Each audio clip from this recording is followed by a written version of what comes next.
इसलिए भाष्यते सर्ववेदेषु गीयते नारद आदि भी। इसे कोई साधारण नहीं, नारद आदि ने गाया है, सौनकादिक ऋषियों ने गाया, श्री सुखदेव जी ने गाया। वदंती त्रिषु लोकेषु, यह तीनों लोकों में अद्भुत है। और जो भी इस कथा को सुनता 7 दिन तक, 7 दिन का नियम क्या है? एक आसन पर बैठो, 7 दिन कथा के पहले आ जाओ, बाद में जाओ। हो सके तो 7 दिन तक ब्रह्मचर्य का पालन करो। 7 दिन तक जब तक कथा सुनो, अगर कोई बीमारी नहीं है तो फलाहार रहो, अगर कोई शुगर डायबिटीज दुनियादारी है तो खा लो, पर इतना खाओ कि कथा के बीच में ही गुड़गुड़ ना हो, थोड़ा कम पाओ, पर फलाहार रह सको तो बहुत अच्छा। 7 दिन तक वैसे तो कभी मिथ्या मत बोलो, झूठ मत बोलो, पर 7 दिन तो कम से कम बंद रहो। 7 दिन तक व्यभिचार की बातें मत करो। 7 दिन तक नाम जप ज्यादा करो। 7 दिन तक मस्तक पर, वैसे तो हिंदुओं को प्रतिदिन तिलक लगाना चाहिए, अब हमें ऐसा कहना नहीं चाहिए, पर बोलने में कोई बुराई नहीं है। हमारे अक्षत जी ने वैसे उस पर काम तुरंत कर दिया। हम जब आ रहे थे तो रास्ते में कुछ गंदे भोजन की दुकानें लगी हुई थी, पर अक्षत जी ने तुरंत उसको बंद करवा दिया।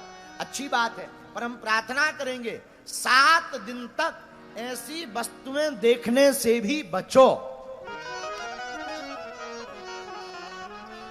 मस्तक पर तिलक लगाओ, माथे पर टीका लगाओ, और कथा यजमान को एवं कथा का फल पाने वाले व्यक्ति को 7 दिन तक, जब तक कथा होवे तब तक कोशिश भर, अगर कोई शरीर में पीड़ा नहीं है तो भूमि में शयन करना चाहिए। अगर गुरु मंत्र है तो गुरु मंत्र का जाप करना चाहिए। और कथा में दुनियादारी की वार्तालाप से बचो, कथा पर ही ध्यान दो। सावधान मन कर पुनि शंकर, लागे कहन कथा अति सुंदर। सावधान होकर के भगवान की कथा सुनो। कितना सावधान? बोले जितना माताएं पुराने जमाने में, अब तो ट्यूबवेल का जमाना आ गया, पुराने जमाने में माताएं घड़ा भर करके लाती थी, तो वो कितनी भी बात करें, कितनी भी उछल कूद करके चलें, पर सिर को वो सावधान करके रखती थी, कहीं घड़ा गिर ना जाए, फूट ना जाए, तो बड़ी गंभीरता से सावधानी से चलती थी। उसी प्रकार कथा सुनने वाले श्रोताओं को भी कथा इतनी सावधानी से सुननी चाहिए कि कथा छूट ना जाए, कहीं कर्म फूट ना जाए।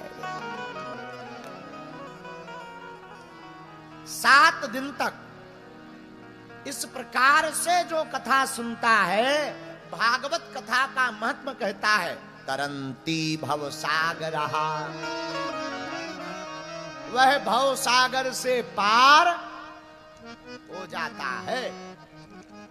क्योंकि भागवत में भी 7 अक्षर हैं, श्रीमद भागवत, तो श्रीमद से लेकर भागवत तक भी 7 अक्षर हैं। और कथा भी सप्ताहोपि तथा धन्या, भागवत कथा 7 दिन की होती। कितने दिन की? बोलो बोलो बोलो। अच्छा, 7 दिन की ही क्यों होती? 6 की क्यों नहीं होती? 8 की क्यों नहीं होती? जिंदगी में आप एक बात नोट कर लो, 7 दिन की भागवत क्यों होती? क्योंकि हमारी जिंदगी में दिन जितने हैं वो भी 7 हैं। कितने दिन हैं? बोलो बोलो। सोमवार, मंगलवार, बुधवार, गुरुवार, शुक्रवार, शनिवार, रविवार, तो दिन भी 7 हैं और कथा भी 7 दिन की। सिद्धांत और अर्थ सीधा सा है, 7 दिन की कथा को जो 7 दिन में सुनता है उसके 7 जन्म सुधर जाते हैं। अच्छा, एक और 7 दिन की कथा क्यों होती? पृथ्वी पर 7 सागर हैं। कितने सागर हैं? 7 सागर। 7 सागरों का वर्णन मिला। वैसे तो छोटे मोटे मिला के ज्यादा हैं, पर बड़े बड़े 7 सागर हैं। इसलिए भागवत की कथा सुनाई जाती है। 7 सागरों के बीच में ये पृथ्वी है। इस पृथ्वी पर कहीं पर भी 7 दिन की कथा सुनो तो तुम 7 सागर तो छोड़ो, भव सागर पार हो जाओगे। 7 दिन की ही कथा क्यों सुनाई जाती? 7 लोक नीचे हैं और 7 लोक ऊपर। नीचे 7 लोकों के नाम अतल, वितल, सुतल, तरातल, रसातल, महातल, पाताल। और 7 लोक ऊपर, भूलोक, भौलोक, स्वर्गलोक, महलोक, जनलोक, तपलोक, सत्यलोक। यह 7 लोक ऊपर हैं, 7 लोक नीचे हैं। भैया, जो भी 7 दिन की श्रीमद् भागवत कथा को सुनता है उसे सभी लोकों में जाने का कार्ड प्राप्त हो जाता है। इसलिए भगवान की साप्ताहिक कथा सुननी चाहिए। 7 दिन की ही कथा क्यों सुननी चाहिए? शास्त्रीय संगीत में सरगम के स्वर हैं 7। कितने हैं?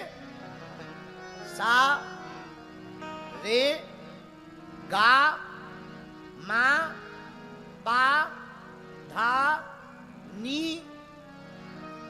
बस सा नहीं है, फिर 8 हो जाएंगे। फिर से गिनो। सा, रे, गा, मा, पा, धा और नी। बस ये 7 हो गए। सा फिर से लौट करके आ जाते हो। इसलिए सरगम के स्वर कितने हैं? बोलो बोलो बोलो। 7। तो भागवत कथा 7 दिन की इसीलिए होती है।